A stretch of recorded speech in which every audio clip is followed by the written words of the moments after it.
प्रिय बंधु आमे जीशुंक जंत्रणा को अनुभव करि पारुछु।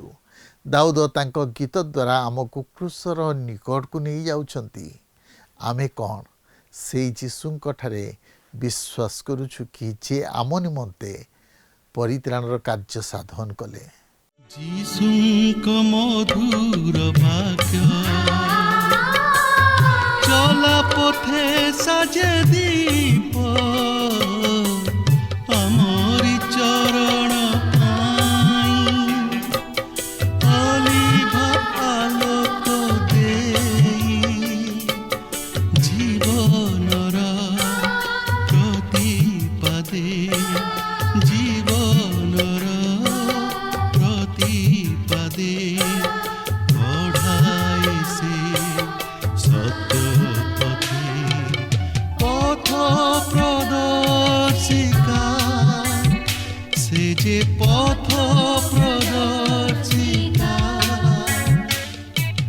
पथ प्रदर्शिका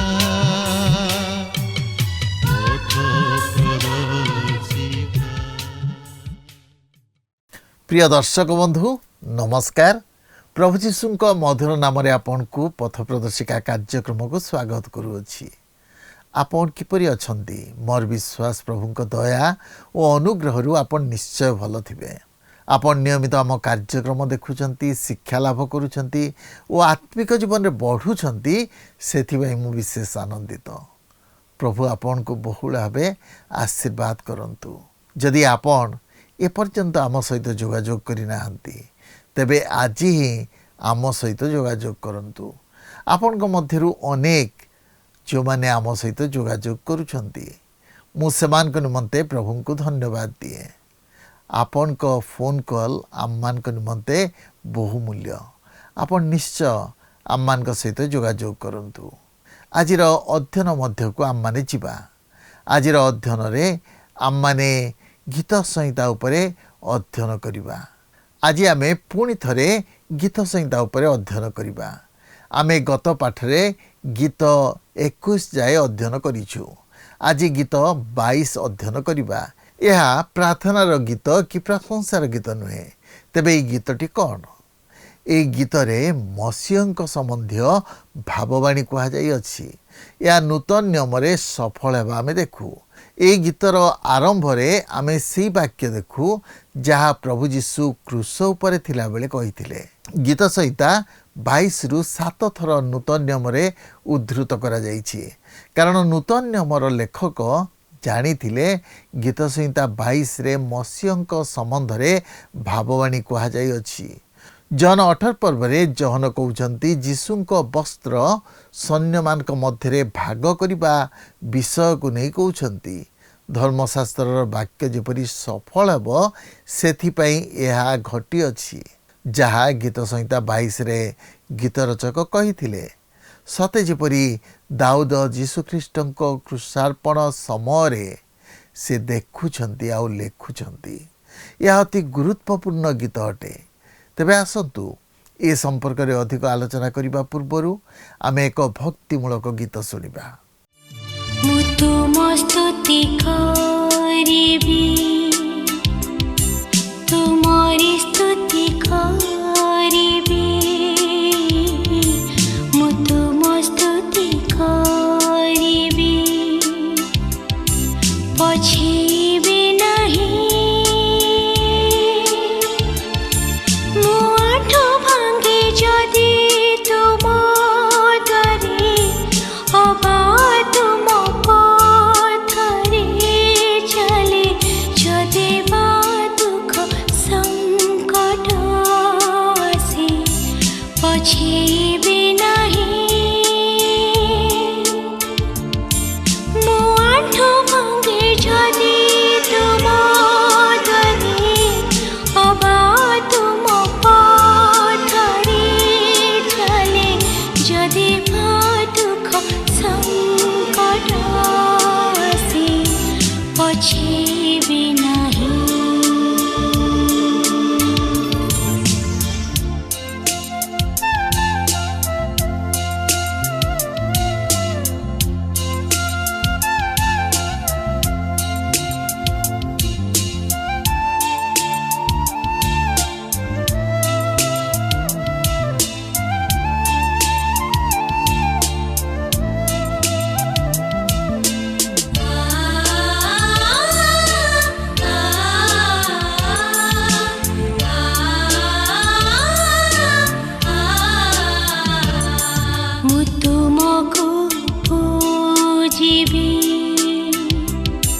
तुमको ही पूजिबी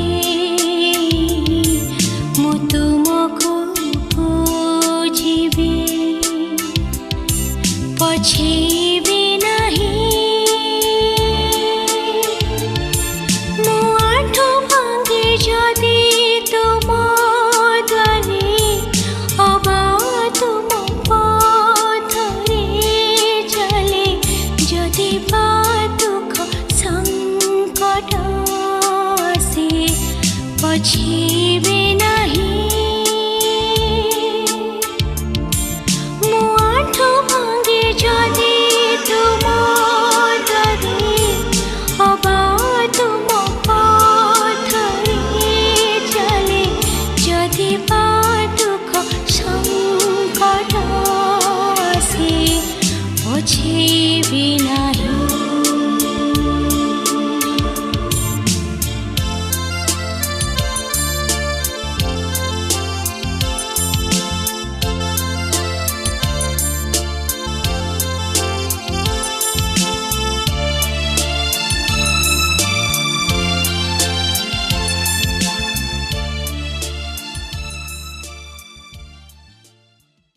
आसंतु वर्तमान आम प्रभुंकर वाक्य मध्यकु जिबा।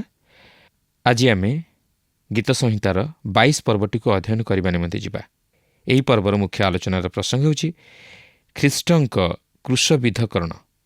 एही गीतटी क्रूशर गीत भाव परिचित, कारण यह अति स्पष्ट तथा विधिवत भाव प्रभु यीशु ख्रीष्टंकर से क्रूशार्पितर विषय को भावाणी आकार प्रकाश करे।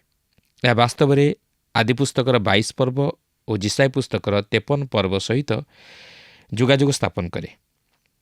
एही गीतरे प्रभु श्रीकृष्णଙ୍କର से क्रूशार्पित समयर गभीर दुख और यातना तथा हृदयर दारुण व्यथा और चिंताधारा प्रकाशित होइअछि, जहाँकि शास्त्रर अन्य कौनसी अंशरे कि सुसमाचार मध्य आपण लक्ष्य करबाकू पारिबे नाही।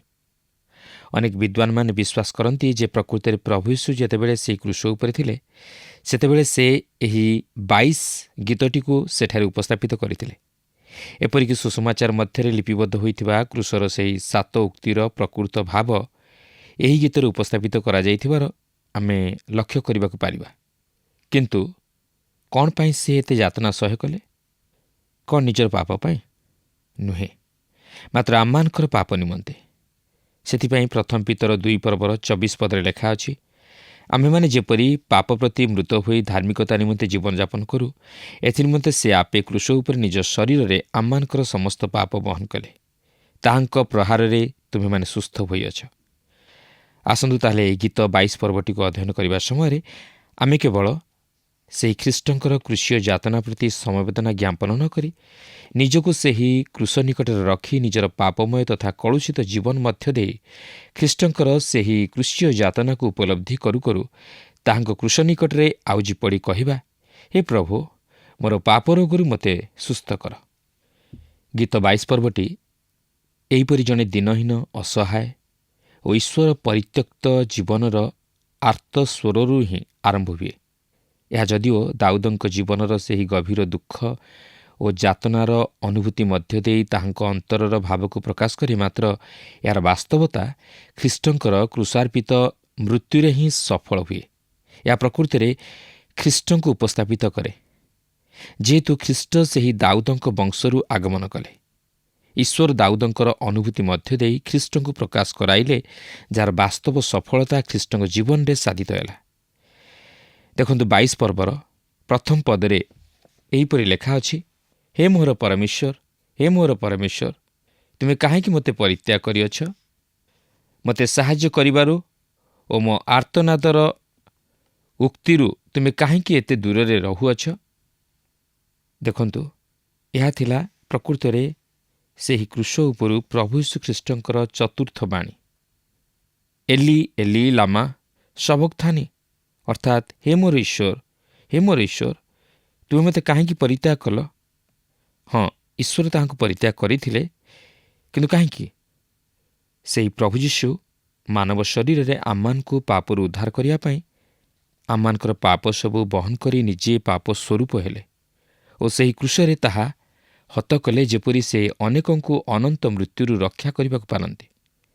ଏବ୍ରି 2 ପର୍ବର 9 ପଦରେ ଲେଖା ଅଛି, କିନ୍ତୁ ଦୂତମାନଙ୍କ ଅପେକ୍ଷା ଯେ ଅଳ୍ପ ସମୟ ନ୍ୟୁନୀକୃତ ହୋଇଥିଲେ ତାହାଙ୍କୁ ଅର୍ଥାତ୍ ଯୀଶୁଙ୍କୁ ମୃତ୍ୟୁର ଦୁଃଖଭୋଗ ହେତୁ ଗୌରବ ଓ ସମ୍ଭ୍ରମ ରୂପ ମୁକୁଟ ପରିଧାନ କରିଥିବାର ଦେଖୁଅଛୁ, ଯେପରି ଈଶ୍ୱରଙ୍କ ଅନୁଗ୍ରହରେ ପ୍ରତ୍ୟେକ ମନୁଷ୍ୟ ନିମନ୍ତେ ସେ ମୃତ୍ୟୁ ଆସ୍ୱାଦନ କରନ୍ତି।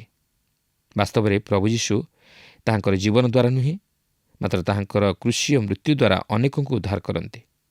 ଯୋହନ 1 ପର୍ବର 29 ପଦରେ ଲେଖା ଅଛି, ତହିଁଆର ଦିନ ସେ ଯୀଶୁଙ୍କୁ ନିଜ ପାଖକୁ ଆସୁଥିବା ଦେଖି କହିଲେ, ଏହି ଦେଖ ଈଶ୍ୱରଙ୍କ ମେଷଶାବକ, ଯେ ଜଗତର ପାପ ବହି ନେଇଯାଆନ୍ତି। ଆମେ କୃଷ ଉପରେ ପ୍ରଭୁ ଯୀଶୁଖ୍ରୀଷ୍ଟଙ୍କୁ ଜଣେ ସିଦ୍ଧ ବ୍ୟକ୍ତି ସ୍ୱରୂପେ ଲକ୍ଷ୍ୟ କରିବାକୁ ପାରୁ। ସେ ଈଶ୍ୱରଙ୍କ ଉପରେ ନିର୍ଭର ଦେବା ନିମନ୍ତେ ଶିକ୍ଷା କରିଥିଲେ। ସେ ତାହାଙ୍କର ସମସ୍ତ କାର୍ଯ୍ୟରେ ତାହାଙ୍କ ଉପରେ ବିଶ୍ୱାସ କରିବା ନିମନ୍ତେ ଶିକ୍ଷା କରିଥିଲେ। ଯୋହନ 8 ପର୍ବର 29 ପଦରେ ଯୀଶୁ ନିଜେ କହନ୍ତି, ମୁଁ ସର୍ବଦା ତାହାଙ୍କର ସନ୍ତୋଷଜନକ କାର୍ଯ୍ୟ କରେ। ମାତ୍ର ସେହି ନୈରାଶ୍ୟପୂର୍ଣ୍ଣ ଓ ଉପାୟହୀନ ସମୟରେ ସେ ଈଶ୍ୱରଙ୍କ ଦ୍ୱାରା ପରିତ୍ୟକ୍ତ ହୋଇଥିଲେ। ତାଙ୍କ ନିମନ୍ତେ ଆଉ କୌଣସି ସ୍ଥାନ ନଥିଲା କି ସାହାରା ନଥିଲା। ସେ ପୁରାପୁରି ପରିତ୍ୟକ୍ତ ହୋଇଥିଲେ। କୌଣସି ବ୍ୟକ୍ତି ସେହିପରି ଅନୁଭୂତି ମଧ୍ୟ ଦେଇ ଗତି କରିନାହାନ୍ତି। ସେ ସେହି କୃଷ ଉପରେ ଶେଷ 3 ଘଣ୍ଟା ସମୟର ଅନ୍ଧକାର ମଧ୍ୟରେ ପରିତ୍ୟକ୍ତ ହୋଇଥିଲେ, କାରଣ ସେ ଆମମାନଙ୍କ ନିମନ୍ତେ ପାପ ସ୍ୱରୂପ ହେଲେ। ସେହି ପାପ ନିମନ୍ତେ ପ୍ରାୟଶ୍ଚିତ ବଳି ସ୍ୱରୂପ ହେଲେ। ସେ କିଛି ସମୟ ନିମନ୍ତେ ପରିତ୍ୟକ୍ତ ହୋଇଥିଲେ, ମାତ୍ର ଈଶ୍ୱରଙ୍କ ପ୍ରେମ ତାହାଙ୍କ ପ୍ରତି ଊଣା ହୋଇନଥିଲା, କାରଣ ସେହି ସମୟରେ ପିତା ଈଶ୍ୱର ଖ୍ରୀଷ୍ଟଙ୍କଠାରେ ତାହାଙ୍କ ସହିତ ଜଗତକୁ ସମ୍ମିଳିତ କରାଉଥିଲେ। ପ୍ରଭୁ ଯୀଶୁଖ୍ରୀଷ୍ଟ ନିଜେ ମଧ୍ୟ କହନ୍ତି, ଯାହାକି ଯୋହନ 16 ପର୍ବର 32 ପଦରେ ଲେଖା ଅଛି, ଦେଖ ସମୟ ଆସୁଅଛି, ହଁ ଆସିଲାଣି, ଯେତେବେଳେ ତୁମେମାନେ ଛିନ୍ନ ଭିନ୍ନ ହୋଇ ପ୍ରତ୍ୟେକ ଆପଣା ଆପଣା ଘରକୁ ପଳାଇଯିବ, ଆଉ ମୋତେ ଏକାକୀ ପରିତ୍ୟାଗ କରିବ। ତଥାପି ମୁଁ ଏକାକୀ ନୁହେଁ, କାରଣ ପିତା ମୋ ସାଙ୍ଗରେ ଅଛନ୍ତି। ସେ ଯେତେବେଳେ ପ୍ରହାରିତ ହେଲେ, ସେତେବେଳେ ପିତା ଈଶ୍ୱର ତାହାଙ୍କ ସହିତ ଥିଲେ। ସେ ଯେତେବେଳେ ସେହି କୃଷରେ କଣ୍ଟାବିଦ୍ଧ ହେଲେ, ସେତେବେଳେ ମଧ୍ୟ ପିତା ଈଶ୍ୱର ତାହାଙ୍କ ସହିତ ଥିଲେ। ମାତ୍ର ସେହି ଶେଷ 3 ଘଣ୍ଟା ସମୟରେ ସେ ନିଜକୁ ପ୍ରାୟଶ୍ଚିତ ବଳି ସ୍ୱରୂପେ ଉତ୍ସର୍ଗ କଲେ ଓ ତାହାଙ୍କୁ ଚୂର୍ଣ୍ଣ କରିବାକୁ ପିତା ଈଶ୍ୱରଙ୍କର ସନ୍ତୋଷ ହେଲା। କିନ୍ତୁ ସେ କହନ୍ତି, କାହିଁକି ତୁମେ ମୋତେ ପରିତ୍ୟାଗ କଲ? ଏହା ଅଧୈର୍ଯ୍ୟ ହେତୁ ନୁହେଁ, କିମ୍ବା ନୈରାଶ୍ୟତା ହେତୁ ନୁହେଁ, କିମ୍ବା ସନ୍ଦେହ ହେତୁ ନୁହେଁ, ମାତ୍ର ଏହା ଥିଲା ତାଙ୍କ ହୃଦୟର ଗଭୀର ଦୁଃଖ ଓ ଯାତନା, ଯାହାକି ମନୁଷ୍ୟର ପାପ ନିମନ୍ତେ ତାହାଙ୍କର ସରଳ ତଥା ପବିତ୍ର ଜୀବନ ମଧ୍ୟରୁ ପ୍ରକାଶିତ ହୋଇଥିଲା। ସେ ଏକାକୀ ପରିତ୍ୟକ୍ତ ହୋଇଥିଲେ। ସେ ଏକାକୀ ସମଗ୍ର ଜଗତର ପାପର ଭାର ବହନ କରି ପରିତ୍ୟକ୍ତ ହୋଇଥିଲେ। ପବିତ୍ର ଈଶ୍ୱର ଯଦିଓ ପାପୀକୁ ପ୍ରେମ କରନ୍ତି, ମାତ୍ର ସେ ପାପକୁ ଘୃଣା କରନ୍ତି। ତେଣୁକରି ସେ ନିଜର ପ୍ରିୟ ପୁତ୍ରଙ୍କୁ ମଧ୍ୟ ସେହି ଶେଷ 3 ଘଣ୍ଟା ନିମନ୍ତେ ପରିତ୍ୟାଗ କରିଥିଲେ, କାରଣ ସେ ଆମମାନଙ୍କର ପାପ ସବୁ ବହନ କରି ନିଜେ ପାପ ସ୍ୱରୂପ ହେଲେ ଓ ସେହି କୃଷରେ ତାହା ହତ କରି ପିତା ଈଶ୍ୱରଙ୍କର ମହତ୍ ଅଭିମତକୁ ସଫଳ କଲେ। ଏହାପରେ 22 ପର୍ବର 7 ଓ 8 ପଦରେ ଏହିପରି ଲେଖା ଅଛି, ମୋତେ ଦେଖିବା ଲୋକ ସମସ୍ତେ ମୋତେ ପରିହାସ କରନ୍ତି। ସେମାନେ ଓଷ୍ଠ ଲମ୍ବାଇ ମସ୍ତକ ହଲାଇ କହନ୍ତି, ସଦାପ୍ରଭୁଙ୍କଠାରେ ସେ ଆପଣାକୁ ସମର୍ପଣ କଲା, ସେ ତାହାକୁ ଉଦ୍ଧାର କରନ୍ତୁ। ସେ ତାହାଠାରେ ସନ୍ତୁଷ୍ଟ, ତେଣୁ ସେ ତାହାକୁ ଉଦ୍ଧାର କରନ୍ତୁ। ଏହା ଥିଲା ସେହି ନିଷ୍ଠୁର ହୃଦୟ ବିଶିଷ୍ଟ ଅର୍ଥାତ୍ ନିଷ୍ଠୁର ଫାରୁସୀମାନଙ୍କର ଖ୍ରୀଷ୍ଟଙ୍କ ପ୍ରତି ପାଶବିକ ଅତ୍ୟାଚାର। ଏପରିକି ସେମାନେ ତାହାଙ୍କୁ କୃଷରେ ଚଢ଼ାଇ ସାରିବା ପରେ ମଧ୍ୟ ସେହି ସ୍ଥାନରେ ବସି ସେହିସବୁ କାରୁଣ୍ୟ ଦୃଶ୍ୟକୁ ଦେଖୁଥିଲେ ଓ ଖ୍ରୀଷ୍ଟଙ୍କୁ ପରିହାସ କରୁଥିଲେ। ଏହାପରେ ପ୍ରଭୁ ଯୀଶୁ ସେମାନଙ୍କର ଏ ପ୍ରକାର କାର୍ଯ୍ୟକଳାପକୁ ଦେଖି ପିତାଙ୍କ ନିକଟରେ ପ୍ରାର୍ଥନା କରି କହିଲେ, ପିତ, ଏମାନେ କ'ଣ କରୁଅଛନ୍ତି ତାହା ଜାଣନ୍ତି ନାହିଁ, ଏମାନଙ୍କୁ କ୍ଷମା କର। ଯଦି ସେ ତାହା କହି ନଥାନ୍ତେ, ତାହେଲେ ସେହି ଲୋକମାନେ ସେଦିନ ଅକ୍ଷମଣୀୟ ପାପ କରିଥାନ୍ତେ। ମାତ୍ର ସେମାନେ ତାହା କରିନଥିଲେ, କାରଣ ସେ ସେମାନଙ୍କ ପାପ ନିମନ୍ତେ କ୍ଷମା ପ୍ରାର୍ଥନା କରିଥିଲେ। ଆମେ ଜାଣୁ ଯେ ସେହି ସତ ସେନାପତି, ଯିଏକି ସେହି ଧ୍ୱଂସମୂଳକ କାର୍ଯ୍ୟର ଦାୟିତ୍ୱଭାର ନେଇଥିଲେ, ସେ ଉଦ୍ଧାରପ୍ରାପ୍ତ ହୋଇଥିଲେ। ଏପରିକି ତାର୍ସର ସାଉଲଙ୍କୁ ମିଶାଇ ଅନେକ ଫାରୁସୀ ମଧ୍ୟ, ଯେଉଁମାନେ କି ଏହି ଦଳର ଅନ୍ତର୍ଭୁକ୍ତ ଥିଲେ, ସେମାନେ ଉଦ୍ଧାରପ୍ରାପ୍ତ ହୋଇଥିଲେ। ଏହାପରେ ଗୀତ 22 ପର୍ବର 9 ପଦରୁ 14 ପଦ ମଧ୍ୟରେ କୃଷର ଆଉ ଏକ ବାଣୀ ପ୍ରକାରାନ୍ତରେ ପ୍ରକାଶିତ ହୋଇଥିବାର ଆମେ ଲକ୍ଷ୍ୟ କରିବାକୁ ପାରିବା। ତାହା ହେଉଛି, ଗୋ ନାରୀ, ଦେଖ ତୁମ୍ଭର ପୁତ୍ର। 22 ପର୍ବର 9 ଓ 10 ପଦରେ ଏହିପରି ଲେଖା ଅଛି, ମାତ୍ର ତୁମେ ହିଁ ମୋତେ ଗର୍ଭରୁ ବାହାର କରି ଆଣିଅଛ, ମୁଁ ଆପଣା ମାତୃ କୋଳରେ ଥିବା ସମୟରେ ତୁମେ ମୋର ବିଶ୍ୱାସ ଜନ୍ମାଇଅଛ। ଗର୍ଭରୁ ମୁଁ ତୁମଠାରେ ସମର୍ପିତ ହୋଇଥିଲି। ମୋର ମାତାର ଉଦରରୁ ତୁମେ ମୋର ପରମେଶ୍ୱର ଅଟ। ଏହା ହିଁ ଥିଲା ସମ୍ଭବତଃ ପ୍ରଭୁ ଯୀଶୁଙ୍କର ହୃଦୟର ଭାବ ଯେତେବେଳେ କି ସେ କ୍ରୁଶରେ ଥାଇ ଯୋହନଙ୍କ ସହିତ ତାହାଙ୍କର ମାତାଙ୍କୁ ଛିଡ଼ା ହୋଇଥିବାର ଦେଖି କହିଲେ, ଗୋ ନାରୀ, ଦେଖ ତୁମର ପୁତ୍ର। ସେ ମାତୃ ହୃଦୟର ବାସ୍ତବ ପ୍ରେମକୁ ଅନୁଭବ କରିପାରିଥିଲେ। ସେ ସେହି ବେଥେଲହିମରେ ତାହାଙ୍କର ଜନ୍ମ ସମୟକୁ ଫେରିଯାଇଥିଲେ ଓ ସେ ପିତାଙ୍କୁ ଏହିପରି କହିଥିଲେ। ଗାଲିଲର କାନା ନଗରର ବିବାହରେ ଯେତେବେଳେ ଯୀଶୁଙ୍କର ମାତା ଯୀଶୁଙ୍କର ମସିହତ୍ୱକୁ ଦେଖାଇବା ନିମନ୍ତେ ଓ ତାହାଙ୍କର କୁମାରୀ ଗର୍ଭରୁ ଜନ୍ମଗ୍ରହଣ କରିବାର ବିଷୟକୁ ପ୍ରମାଣିତ କରିବା ନିମନ୍ତେ ତାହାଙ୍କୁ କିଛି କରିବା ନିମନ୍ତେ କହିଲେ, ସେତେବେଳେ ସେ ତାହାଙ୍କୁ ଏହିପରି ଉତ୍ତର ଦେଇଥିଲେ, ଗୋ ନାରୀ, ତୁମ ସହିତ ମୋହର କି ସମ୍ପର୍କ? ମୋର ସମୟ ଏପର୍ଯ୍ୟନ୍ତ ଉପସ୍ଥିତ ହୋଇନାହିଁ। ମାତ୍ର ସେଠାରେ ସେହି କ୍ରୁଶ ଉପରେ ଥାଇ ସେ କହୁଅଛନ୍ତି, ଗୋ ନାରୀ, ଦେଖ ତୁମର ପୁତ୍ର। ତାହାଙ୍କର ସମୟ ଆସି ଉପସ୍ଥିତ ହୋଇଯାଇଅଛି। ଏହି ଜଗତକୁ ଆଗମନ କରିବାର ଅଭିପ୍ରାୟ ସାଧିତ ହୋଇଅଛି। ଏହା ହିଁ ଥିଲା ପୃଥିବୀର ଇତିହାସରେ ସବୁଠାରୁ ଗୁରୁତ୍ୱପୂର୍ଣ୍ଣ ସମୟ। ଏହାପରେ 22 ପର୍ବର 12 ପଦରୁ 14 ପଦ ମଧ୍ୟରେ ଯେଉଁମାନେ ତାହାଙ୍କୁ କ୍ରୁଶାର୍ପିତ କରୁଥିଲେ ସେମାନଙ୍କ ଆଡ଼କୁ ତାହାଙ୍କର ଚିନ୍ତାଧାରା ଓ ଦୃଷ୍ଟି ଫେରିଯିବାର ଆମେ ଲକ୍ଷ୍ୟ କରିବାକୁ ପାରୁ। ଏହିପରି ଲେଖା ଅଛି, ଅନେକ ବୃଷ ମୋତେ ବେଷ୍ଟନ କରିଅଛନ୍ତି, ବାସନର ବଳବାନ ବୃଷଗଣ ମୋତେ ଘେରିଅଛନ୍ତି। ସେମାନେ ଗ୍ରାସେଚ୍ଛୁ ଓ ଗର୍ଜନକାରୀ ସିଂହତୁଲ୍ୟ ମୋ ପ୍ରତି ମୁଖ ମେଲାଇଅଛନ୍ତି। ମୁଁ ଜଳ ପରି ଢଳା ହେଉଅଛି ଓ ମୋର ସବୁ ଅସ୍ଥି ସନ୍ଧିରୁ ଖସି ପଡ଼ୁଅଛି। ମୋର ହୃଦୟ ମହମ ପରି ହୋଇଅଛି, ତାହା ମୋ ଅନ୍ତର ମଧ୍ୟରେ ତରଳିଯାଏ। ଆସନ୍ତୁ ଏହାପରେ ଆମେ ଏହି 22 ପର୍ବର 15ରୁ 18 ପଦ ମଧ୍ୟରେ କ୍ରୁଶର ଆଉ ଏକ ବାଣୀ, ଯାହାକି ମୋତେ ତୃଷା ଲାଗୁଅଛି, ତହିଁର ଭାବ ପ୍ରକାରାନ୍ତରେ ପ୍ରକାଶ କରାଯାଇଥିବାର ଆମେ ଲକ୍ଷ୍ୟ କରିବାକୁ ପାରିବା। ଏପରିକି ସେ ସେହି କ୍ରୁଶରେ ଟଙ୍ଗାଯାଇ ମୃତ୍ୟୁ ନିମନ୍ତେ ପ୍ରସ୍ତୁତ ହେଉଥିବା ସମୟରେ ଓ ତାହାଙ୍କଠାରୁ ଅତ୍ୟଧିକ ଝାଳ ବୋହିଯିବା ସମୟରେ ସେ ସେହି ତୃଷାର ଯନ୍ତ୍ରଣାକୁ ଅନୁଭବ କରୁଥିଲେ। 22 ପର୍ବର 15 ପଦରେ ଏହିପରି ଲେଖା ଅଛି, ମୋହର ବଳ ଖପରା ପରି ଶୁଷ୍କ ହୋଇଅଛି, ଆଉ ମୋହର ଜିହ୍ୱା ତାଳୁରେ ଲାଗିଯାଉଅଛି। ପୁଣି ତୁମ୍ଭେ ମୋହର ମୃତ୍ୟୁର ଧୂଳିକି ଆଣିଅଛ। ସେହି କ୍ରୁଶର ତଳେ ଥାଇ ସେମାନେ ଶୁଣିବାକୁ ପାରିଲେ, ମୋତେ ତୃଷା ଲାଗୁଅଛି। ଏହାପରେ 22 ପର୍ବର 16 ପଦରେ ଲେଖା ଅଛି, କାରଣ କୁକୁରମାନେ ମୋତେ ବେଷ୍ଟନ କରିଅଛନ୍ତି, ଦୁରାଚାରୀମାନଙ୍କ ମଣ୍ଡଳୀ ମୋତେ ବେଢ଼ିଅଛନ୍ତି। ସେମାନେ ମୋହର ହସ୍ତପାଦ ବିଦ୍ଧ କରିଅଛନ୍ତି। ଏଠାରେ ସେହି କୁକୁରମାନଙ୍କୁ ବିଜାତୀୟମାନଙ୍କ ସହିତ ତୁଳନା କରାଯାଏ। ବିଜାତୀୟମାନଙ୍କୁ କୁକୁର ବୋଲି ନାମକରଣ କରାଯାଏ। ତାହାଙ୍କର ହସ୍ତ ଓ ପାଦ ବିଦ୍ଧ ହେବା ବିଷୟ ତାହାଙ୍କର ପ୍ରକୃତ କ୍ରୁଶାର୍ପିତର ବିଷୟକୁ ପ୍ରକାଶ କରେ। ଏହାପରେ 22 ପର୍ବର 17-18 ପଦରେ ଲେଖା ଅଛି, ମୁଁ ଆପଣା ଅସ୍ଥି ସବୁ ଗଣିପାରେ, ସେମାନେ ମୋତେ ଅନାଇ ଚାହିଁ ରହିଥାନ୍ତି। ସେମାନେ ଆପଣାମାନଙ୍କ ମଧ୍ୟରେ ମୋହର ବସ୍ତ୍ର ବିଭାଗ କରନ୍ତି ଓ ସେମାନେ ମୋ ଉତ୍ତରୀୟ ବସ୍ତ୍ର ପାଇଁ ଗୁଲିବାଣ୍ଟ କରନ୍ତି। ଦେଖନ୍ତୁ, ସେମାନେ ତାହାଙ୍କର ବସ୍ତ୍ର ନେଇ ତହିଁର ଅଧିକାରୀ ହେବା ନିମନ୍ତେ ଗୁଲିବାଣ୍ଟ କଲେ। ସେମାନେ ତାହାଙ୍କୁ ଉଲ୍ଲଗ୍ନ କରି କ୍ରୁଶାର୍ପିତ କଲେ। ଯେପରି ଆପଣ ଓ ମୁଁ ଆମେ ଖ୍ରୀଷ୍ଟଙ୍କର ଧାର୍ମିକତା ରୂପ ବସ୍ତ୍ରରେ ବସ୍ତ୍ରାନ୍ୱିତ ହେବୁ ଓ ଅନନ୍ତକାଳ ପର୍ଯ୍ୟନ୍ତ ଈଶ୍ୱରଙ୍କ ସମ୍ମୁଖରେ ଛିଡ଼ା ହେବା ନିମନ୍ତେ ସମର୍ଥ ହେବାକୁ ପାରୁ। ସେ ଆମମାନଙ୍କ ନିମନ୍ତେ କ୍ଷତବିକ୍ଷତ ହେଲେ। ଏହାପରେ 22 ପର୍ବର 19ରୁ 22 ପଦ ମଧ୍ୟରେ ଆମେ କ୍ରୁଶର ଆଉ ଏକ ବାଣୀ ଲକ୍ଷ୍ୟ କରିବାକୁ ପାରୁ, ଆଉ ତାହା ହେଉଛି, ହେ ପିତ, ତୁମ୍ଭ ହସ୍ତରେ ମୁଁ ଆପଣାର ଆତ୍ମା ସମର୍ପଣ କରୁଅଛି। ଏଠାରେ ଏହିପରି ଲେଖା ଅଛି, ମାତ୍ର ହେ ସଦାପ୍ରଭୁ, ତୁମେ ମୋ ଠାରୁ ଦୂରବର୍ତ୍ତୀ ହୁଅ ନାହିଁ। ହେ ମୋର ଆଶ୍ରୟ, ତୁମେ ମୋର ସାହାଯ୍ୟ ପାଇଁ ସତ୍ୱର ହୁଅ। ଖଡ଼୍ଗରୁ ମୋ ପ୍ରାଣକୁ ଓ କୁକୁରର ବଳରୁ ମୋର ଏକମାତ୍ର ଆତ୍ମାକୁ ଉଦ୍ଧାର କର। ସିଂହର ମୁଖରୁ ମୋତେ ନିସ୍ତାର କର। ହଁ, ଅରଣାର ଶୃଙ୍ଗରୁ ରକ୍ଷା କରି ତୁମେ ମୋତେ ଉତ୍ତର ଦେଇଅଛ। ମୁଁ ଆପଣା ଭ୍ରାତୃଗଣ ନିକଟରେ ତୁମ୍ଭ ନାମ ପ୍ରଚାର କରିବି, ସମାଜ ମଧ୍ୟରେ ମୁଁ ତୁମ୍ଭର ପ୍ରଶଂସା କରିବି। ଅନ୍ୟ ଅର୍ଥରେ କହିବାକୁ ଗଲେ ପ୍ରଭୁ ଯୀଶୁ କହନ୍ତି, ହେ ପିତ, ତୁମ୍ଭ ହସ୍ତରେ ମୁଁ ଆପଣାର ଆତ୍ମା ସମର୍ପଣ କରୁଅଛି।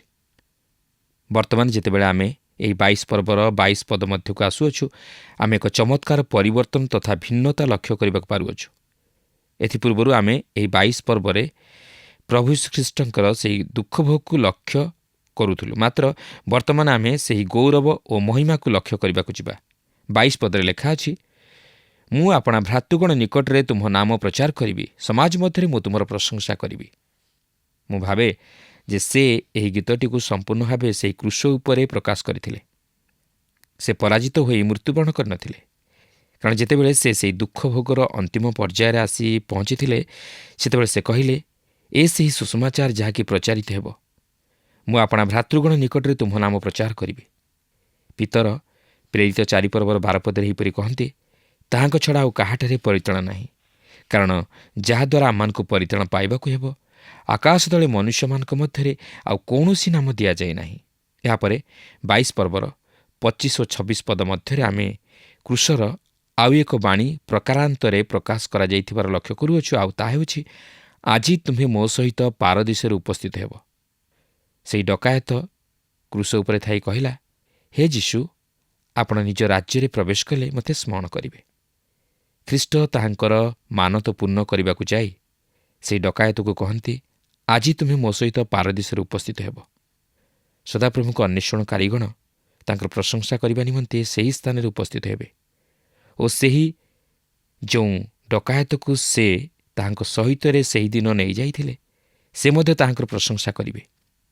ରୋମିଓମାନଙ୍କର ନୀତି ନିୟମ ଅନୁଯାୟୀ ସେହି ଡକାୟତ ଯଦିଓ ଏହି ଜଗତରେ ଜୀବନଯାପନ କରିବା ନିମନ୍ତେ ଅସମର୍ଥ ହୋଇଥିଲା, ମାତ୍ର ପ୍ରଭୁ ଯୀଶୁ ଖ୍ରୀଷ୍ଟ ତାହାଙ୍କର ସେହି କ୍ରୁଶ୍ୟ ମୃତ୍ୟୁ ଦ୍ୱାରା ତାହାଙ୍କୁ ସ୍ୱର୍ଗ ରାଜ୍ୟର ଅଧିକାରୀ ହେବା ନିମନ୍ତେ ସମର୍ଥ କରାଇଲେ।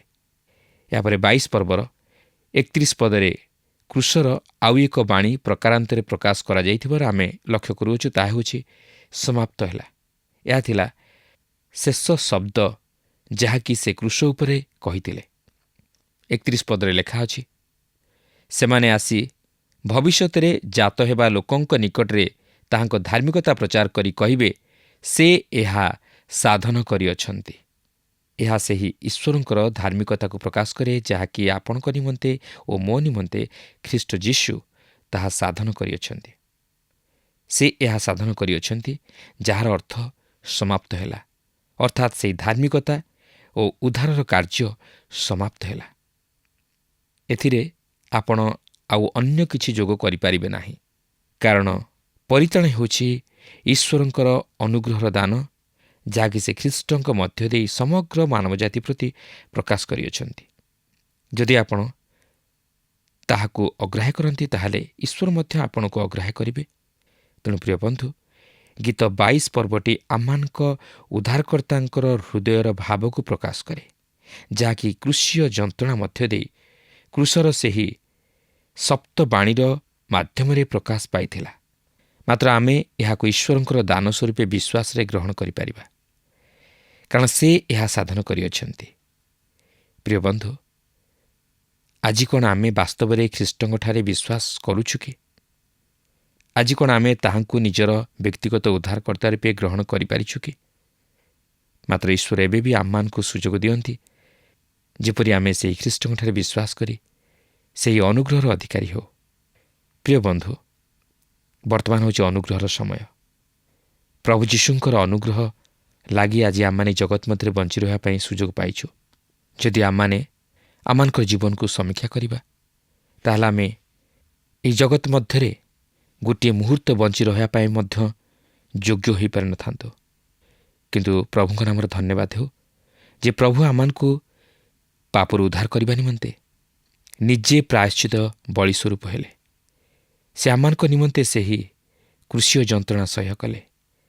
ସେ ଆମମାନଙ୍କ ନିମନ୍ତେ ସମସ୍ତ ନିନ୍ଦା, ତାଡ଼ନା, ଅପମାନ ସହ୍ୟ କଲେ, ଯେପରି ସେ ଆମମାନଙ୍କୁ ଶାନ୍ତି ଦେଇପାରନ୍ତି, ସୁସ୍ଥତା ଦେଇପାରନ୍ତି, ବିଶ୍ରାମ ଦେଇପାରନ୍ତି, ପାପରୁ ଉଦ୍ଧାର କରି ଅନନ୍ତ ଜୀବନର ଅଧିକାରୀ କରାଇପାରନ୍ତି, ପିତା ଈଶ୍ୱରଙ୍କର ସନ୍ତାନତ୍ୱର ଅଧିକାରୀ କରାଇପାରନ୍ତି, ଆମମାନଙ୍କୁ ସେହି ଧାର୍ମିକତାର ବସ୍ତ୍ର ରୂପେ ବସ୍ତ୍ରାନ୍ୱିତ କରିପାରନ୍ତି। ବାସ୍ତବରେ ସେହି ପ୍ରଭୁ ଯୀଶୁଖ୍ରୀଷ୍ଟ ଆମମାନଙ୍କ ନିମନ୍ତେ ଉଲଗ୍ନ ହେଲେ, ଯେପରି ଆମମାନଙ୍କୁ ସେ ସେହି ଧାର୍ମିକତାର ବସ୍ତ୍ରରେ ବସ୍ତ୍ରାନ୍ୱିତ କରିପାରନ୍ତି। ପ୍ରଭୁ ପ୍ରତ୍ୟେକଙ୍କୁ ଆଶୀର୍ବାଦ କରନ୍ତୁ। ଆଶା କରୁ ଆଜିର କାର୍ଯ୍ୟକ୍ରମ ନିଶ୍ଚୟ ଆପଣଙ୍କୁ ଭଲ ଲାଗିଥିବ।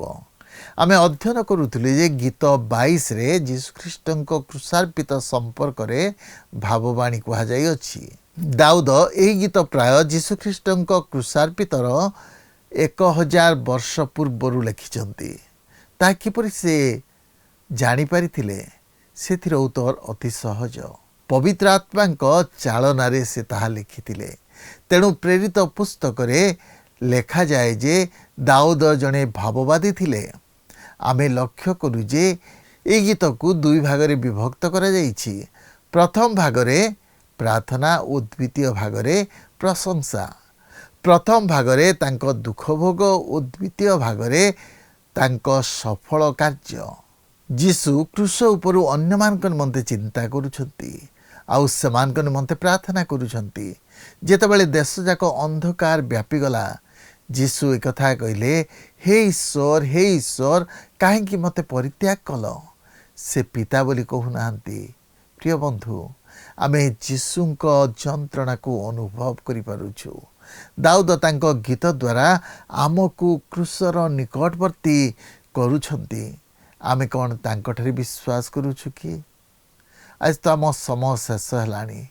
परवर्ती कार्यक्रम रे पुणी ए संपर्क रे आलोचना करिबा। आपणठारु विदाय नबा पूर्वरु आसंतु प्रार्थना करिबा। दयालु प्रेममय प्रभु, आमे तुमर धन्यवाद करुअछु। तुमे आम्मान को दाऊदंक जीवन मध्य दे प्रभु कथा कहिच। दाऊद प्रभु जीशुंक क्रूसार्पितर 1000 वर्ष पूर्वरु जीशुंक मृत्यु विषय भाववाणी कहितिले। प्रभु ता आम्मान को एक कथा मने पकई दिए जे आम्माने आहुरी केते अधिक जीशुंक मुक्तिर कार्य उपरे, परित्राणर कार्य उपरे विश्वास करिबु, तांको निकटवर्ती हेबु।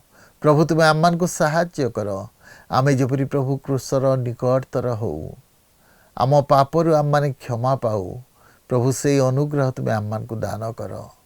प्रभु तुमे आम्मान को आज मध्य आश्चर्य भावे कथा कहिच, सेथिपाई तुमर धन्यवाद करुअछु। प्रार्थना करुछु प्रत्येक आम्मान को दर्शक बंधु मान को तुमे आशीर्वाद कर। प्रत्येक जेपरि प्रभु तुमठारे विश्वास करिवे, परित्राणर अधिकारी हेबे, से अनुग्रह तुमे दान कर। तुमे आम्मान को प्रार्थना सुनिले उत्तर देल बोली धन्यवाद दे। एही प्रार्थना आम्मान को निमंते प्राण देइथवा प्रिय जीशुंक नाम रे मागिलु, आमेन। बहुत बहुत धन्यवाद। प्रभु आपन को आशीर्वाद करंतु।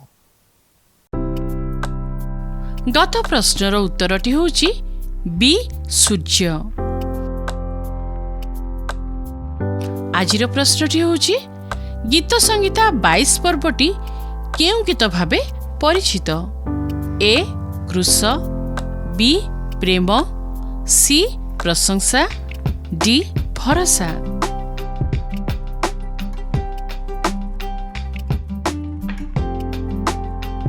এই প্রশ্নর উত্তর আসন্তাকালি সন্ধ্যা 6টা মধ্যে option A, B, C, D মধ্যরু সঠিক উত্তর বাছি আপনার নাম ও সম্পূর্ণ ঠিকনা সহিত 9777221415 ফোন নম্বরে SMS কিংবা WhatsApp দ্বারা জଣାইବାକୁ অনুরোধ।